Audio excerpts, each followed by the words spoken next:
Hey guys, it's Woody the Unexceptional Gamer, and I am so excited to bring this video to you. I have the perk list for Modern Warfare 3 and the details about it. Before I get started, what I like to do is sort of give this level of certainty. You know, I'll say this is 100% confirmed if it comes direct from Robert Bowling, the creative strategist of Infinity Ward. This didn't come from there. This came from a guy I know that knows a guy who somehow is involved in the development of the game. Because of that reason, I want you to look at this and view it as a little bit suspect, But as far as I know, it's 100% right. I've actually heard it from a couple different sources, although it is FC2300. There'll be a link in the description to his YouTube channel. He's the guy that gave me this information. He has some videos about this sort of thing on his channel too. You can check him out, sub him up, love him up, do whatever, because he's the guy that supplied this to me, and I'm the guy that that's selling it to you. So anyway, how reliable is it? Well, I think it's reliable. Let's dive into the details here and look at this stuff. I have info on all three perk slots. We'll cover them one at a time, and then we'll start talking about the analysis on how they fit together. So first things first, perk slot 1, extreme conditioning. So this is sprint longer distances and climb obstacles faster. You'll notice I don't have any information about how the perks split into normal and pro perks, but that might be what the parenthetical stuff is, the pro version of it. Anyway, sprint longer distances, that's nice. It's not sprint unlimited like it was in Modern Warfare 2. It's longer like it was in COD 4, but it's usually pretty effective. And climb obstacles faster. I'm assuming that's the pro version of this perk. Sleight of hand. So faster reload and then faster weapon swapping, which in Black Ops is a Scout Pro type thing, the faster weapon swapping. And you'll also notice that faster aim down sights is no longer part of sleight of hand. That's another perk in the next slot, so they split that up a little bit. Scavenger, reload ammo from bags, and then more ammo to start with. So that looks like the scavenger that we all know and love. Blind eye, undetectable by support stuff, and then in here launchers lock on faster, extra damage to support. So this looks like your anti-air class. In Modern Warfare 2 and in Black Ops, the Ghost class was both anti-air and UAV type thing. But here it looks like they split it up. To be hidden from UAVs all game long is another perk in slot 2, which I'll cover in a second. The blind eye is all about the anti-air stuff. You're undetectable by that sort of thing. So and then the last thing is recon, and this is something totally new. Explosive damage paints the target on the mini map, and then bullet damage paints target. I'm assuming that's the normal and the pro version of this perk. So yeah, painting targets is something that we've seen in the Battlefield series, but we haven't seen it in the Call of Duty series yet before. It'll be interesting, but what I assume this means is that if you get a mark on the guy, if you get a hit marker maybe from stuns, but certainly from nades or from bullets, then they're going to show up on the HUD or the HUD for a little bit. And that'll be interesting. It'll be interesting to see how that changes the game, and whether they show up just for you like a motion sensor or whether they show up for the entire team. But this is the first perk slot. When I look at this, to me, it seems like probably Sleight of Hand and Scavenger will be the power perks in this slot, but we'll wait and see how the game plays. Let's get on to the next slots. All right, now we're looking at perk slot 2. The first one is Hardline. We're all familiar with that. It takes one less kill to get your streak. Hardline Pro, rather than being able to change care packages, 2 assists count as 1 kill toward the streak. And this will be extra important, and it'll be more obvious when I get into my kill streak video, which will come up later. The next perk is Assassin. This is Ghost, right? And it makes you immune to UAV, portable radar, which in Black Ops were split things. Like this motion sensor motion sensor told you where ghosts were. It looks like in Assassin that's not the way it works. It makes you immune to thermal and heat. And then the pro version of Assassin makes you immune to counter UAVs and EMPs, which is pretty interesting there. Counter UAVs are more effective than people think. They make like the entire team, like a bunch of stupid privates. Overkill, you get 2 primaries, we all know that. And then the pro version is the second primary, can be equipped with 2 attachments. We've seen that before. Quick draw. So faster aim down sights. Now you'll notice that it's not part of sleight of hand like it is in Black Ops. They've taken the the faster reload and the faster aim down sights, and split them into two different categories. And the last one is blast shield. We know what that is. It's flak jacket. And the pro version makes you immune to stuns in flashes, which is tac mask Pro, I think, or tac mask on Black Ops. So yeah, when you look at the power stuff here, here's what's cool. Ghost is going to have a really hard time winning its gunfights against quick draw. Everyone's going to have a hard time winning their gunfights against quick draw. Blast shield, we all know how critical that is in objective-based games. It's hard to capture a flag on the smaller maps without that.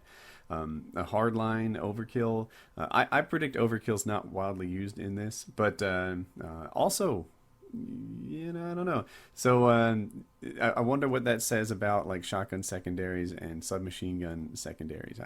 I don't know, but anyway, what's cool here is they've making some steps to get Ghost, which is now Assassin, to have some perks that it really has to compete with. Ghost is by far the best perk in perk slot 1 in Black Ops, which is a large part of people's frustrations with its popularity. Now, when you don't hate to have Ghost and Quick Draw at the same time, there are some real quality perks here that compete with Ghost, and it should bring a little more balance to at least that part of the game. I'm sure that after we all spend millions of man hours in this game, we'll find something about it that we don't like, but what Infinity Ward has done a really good job in doing is making sure that the problems that we know about get solved, and that Assassin is not going to be as popular as it is in Black Ops. So yeah, cool stuff. Let's check out the next perk slot. All right, now we get into slot 3. So the first thing, sitrep is hacker. This doesn't make a lot of sense to me. So sitrep, as you know, stands for situation report, and the pro version lets you hear footsteps better, and that makes total sense. But hearing footsteps better and ninja, they seem to go together. Like, I don't know what they were thinking when they did it like this, but sitrep lets you, I guess, hear enemy footsteps better, and the first one's hacker, which I guess lets you hijack care packages. That's what it previously means. Then there comes dead silence, and with dead silence comes no fall damage. So it's a weird way that they link those together. It seems like ninja should have hear enemy footsteps better, but we'll see how it plays out. The next one, stalker. Faster movements while aiming down sights. So that's kind of an interesting thing. For the run and gunners, will you be able to aim down sights and play an aggressive role at the same time? Like maybe it's the aggressive camper perk. Camper is not necessarily a negative thing in aggressive camper, but if you can run while aiming down sights, then that could change the way that people play the game. It'll be interesting. And the last thing is delayed claymores. So when I saw that, I thought to myself, I wonder if Scavenger replenishes claymores in Modern Warfare 3. They did in Modern Warfare 2, but they don't in Black Ops. So we'll wait and see where Infinity Ward falls on that. But if claymores are replenishable by Scavenger, then Stalker Pro might be a pretty powerful perk. If they're not, then it's still a powerful perk, but there won't be claymores all over the map like there were in some previous ones.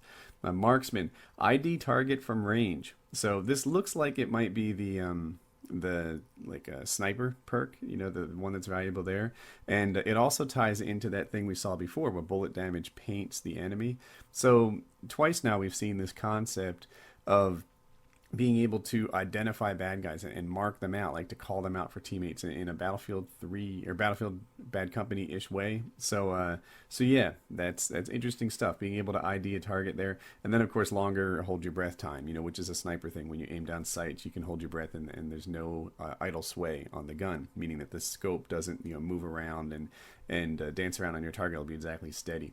The last thing, steady aim, increased hip fire accuracy and faster aim down sights when sprinting. So when I look at this, we'll see. Dead silence, that ninja, has always been a super powerful perk in non-Treyarch games. Treyarch doesn't do sound very well, but in Infinity Ward, they typically do sound pretty well. And Ninja became, at least for me, because I run Astros, it's the third perk that gets assigned to just about every class. Unless I'm playing Ground War or something really, really noisy, then Ninja is my go-to perk. And here, steady aim looks like a really go-to perk when competing against the other things that we see here. So we'll wait and see. And I have no idea how Stalker's going to play. How much is that going to change the game? I'm not sure.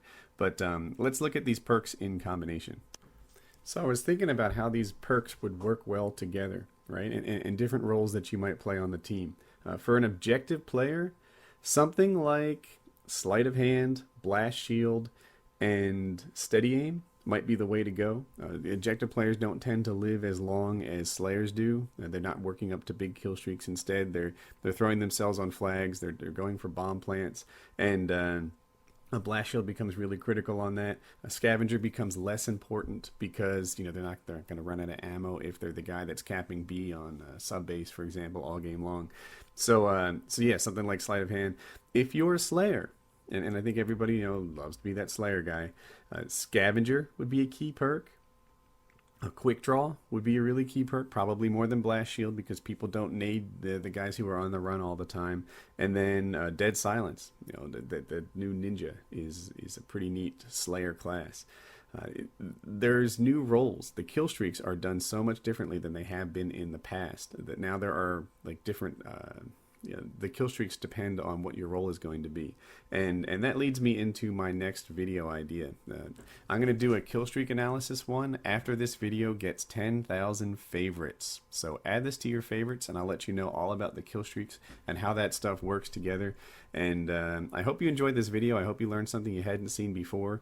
But the kill streak setup, at least from what I've been told, is totally different than we've seen. Not just because it's point streaks, but because there are role-based point streaks in this game, and it's gonna turn things upside down in a way that we haven't seen before. So give this video 10,000 favorites, and I will get right on to making that point streak analysis video that you've been waiting for. It's gonna be. I'm pretty excited about it. So there you have it. I hope you enjoyed this, and have a nice day. And now for two videos you may have missed. I've had some really good ones lately.